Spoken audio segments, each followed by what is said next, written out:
Psychologists of Reddit. What made you realize you were treating a psychopath? Submitted by DespondentDavid. Clinical psychologist here. At first I didn't know. If anything, given the context, he was more put together than most of my patients. The subject of his criminal past came up.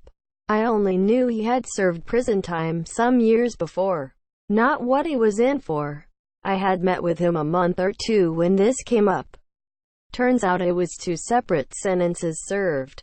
Both were for rape. In both cases he was the exact thing we are afraid of. A guy lurking in a dark alley jumping a drunk girl. He told me about these things as if he was talking about the weather. When it dawned on me that he expressed no remorse or guilt whatsoever, I got the same cold, gut-wrenching kind of primal fear you feel when you're out for a walk and almost step on snake. The PCLSV said, and when he was describing how he murdered 2 kids, he had no affect, didn't name themes or justified his actions as not serious, etc. Took a few sessions to acknowledge the murder of the 2nd child. He was in denial, assuming I wouldn't like him if I knew he killed the other one too. Not a psych, but I was in the room where my mum was being evaluated. Well, I wasn't in the room.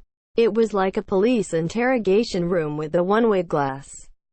I was there because they needed to interview me for an outsider's perspective. Anyways, my mum got arrested on suspicion to commit a violent crime. To set the scene, she was handcuffed to a table and she was pissed. She's always had volatile anger issues due to heavy drug and alcohol use. She was being talked to, questioned, all this other stuff. I was there for about 3 hours. She kept running this lady in circles to divert her from the actual problem. This year she was insanely calm, answering questions about various things that would scare a normal person. She barely showed empathy for anything, and it was terrifying for me to watch. I knew she wasn't right in the head anyways. She was abusive to both my brother and I. But seeing how she handled the situation at hand, I'm glad I got out of there, or it would have gotten much worse. I haven't talked to her in about 4 years, but she's tried to get in contact. I can't trust her and don't think I ever will again. When telling that, he kept thinking about how killing people would be more fun than lame animals, stray cats and dogs and everything else he could catch. Only 11 years old. Current psychologist working in a prison here. I've worked with 3 individuals I dare say would have met the criteria for antisocial personality disorder within the last 2 weeks. One commonality is that they use behaviors as tools to benefit only themselves. Self-harm not because they wish to hurt themselves, but to use it as a tool to lure staff into the cell to incite violence, gain extra medication, be sent to the SHU, which comes with a status boost. One person offered to get me a comfortable chair when we were in a session. Not for my benefit, but so that they could ensure I stuck around for longer to talk with themes here. A lot of positive impression management also. Sometimes you feel they care, but there's unfortunately an ulterior motive. When I was a student, we had an interview with a lady that killed her baby child with a handgun because it cried so much that she couldn't take it. At first we weren't told that she was a psychopath, and we were just told to listen to her side of the story. She was reading us from her journal that she made while she was in the institution. Not once did she mention that she was sad that her baby died, or how what she did was bad. She was just reading angry thoughts about her husband that left her and turned her in the police. About what she did, she was justifying the killing because the baby was so unbearable, and once she mentioned that she was angry and mad that her husband did not believe her, that she didn't have any other choice but to kill the baby. She was very smart and well-spoken, and the whole time she was speaking she was trying to make us feel sorry for her for being locked up.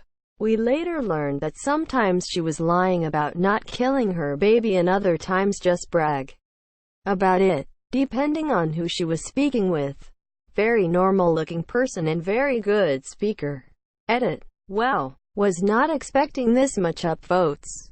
So to answer some of your questions, I am not from the US and I don't think her name will matter to any of you. She was not schizophrenic nor had postpartum psychosis. If she did, she would have felt any kind of remorse about what she did, which she did not. When I said normal person, I meant it in a way that if I was talking to her in any other situation, but this, in a mental institution, I would have no idea that she is a psychopath. She killed her baby only for one simple reason. At the moment, it just wouldn't stop crying. She didn't try to hide it or anything. At first, she lied to her husband that it was by accident, but then she admitted. Not a psychologist, but a nurse who sees way too many psych cases. One time I had a PT who was brought in after trying to break into a family's house while they were home. He was on my telemetry unit because his electrolytes were out of whack and he was acting like he didn't remember trying to bust into an entire family's house with them home.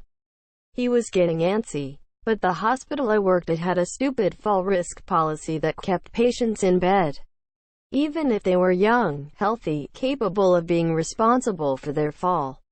Mental health patients like to pace, especially when they start to feel like they're using it. So, anyway, I'm trying to keep dude in bed because if his feet touched the floor a loud alarm would go off, pushing his crazy ass closer to the edge. So, I'm in there trying to talk to him and de-escalate. We're talking and he tells me he is a bad person, that his cat was mutilated, and his sister asked what happened to it and he told her the dog did it. But he told me that his secret is that he did it. He killed the cat so bad that it looked like a dog ripped it to pieces. He also shared with me that he knew what he was doing when he tried breaking into the family's home, and that he wants to hurt people. Of course, I shared this info with the hospitalist and the psychologist, and naturally, he was discharged free and clear the next day. No follow-up with the law or outpatient psych. Gotta love it. Psychopaths being here talking notes on how to not get caught. Everybody always thinks of psychopaths as some clever, devious, Silence of the Lambs types, but what about the ones that are thick as two short planks? Plenty of them getting locked up in prisons every day. It's less "oh no, my primal fear receptors," and more "oh no, I have to listen to Barry the boring cunt wax lyrical about himself for another hour." Often there is a particular face they make when they are relating a story, usually about how clever they are. One of the TED Talks on how to spot a liar calls it duping delight. Sometimes they can't contain their rage and you see them switch. Edit. Last sentence is a personal observation not related to the TED Talk. Edit. To add link. We had to watch it for our criminology class. As other posters have noted, there is no evidence-based way to spot a liar. I just found the duping delight fascinating. I also see it in the faces of my young niece and nephew at times. I'm onto you up. Manipulate the psychologists into telling you how to avoid being caught out. Classic psychopath maneuver. Okay, so what's the difference between psychopathy and narcissism? People seem to be only focusing on how most psychopaths are narcissistic, but they're not really mentioning anything else. I'm autistic, and because of my very low empathy, I come across as mildly psychopathic.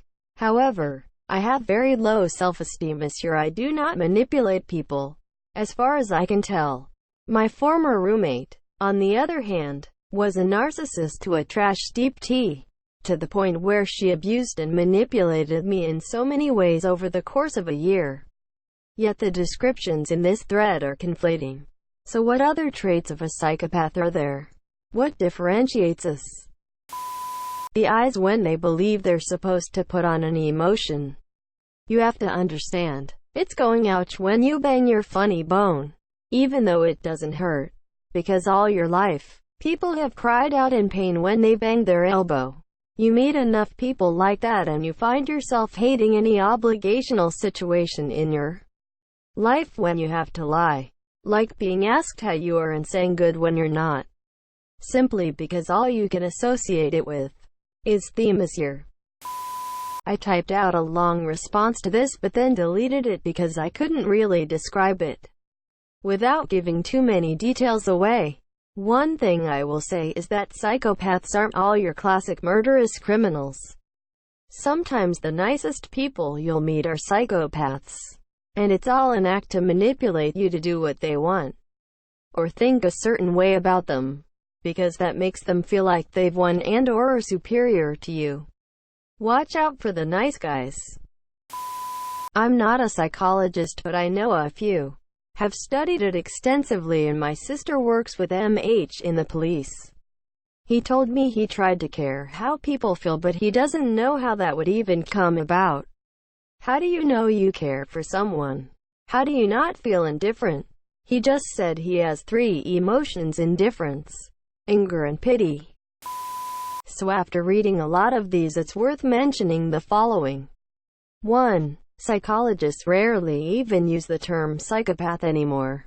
Those disorders which would fall under the umbrella of psychopathy are preferred to the otherwise generic and easily confused term of psychopath.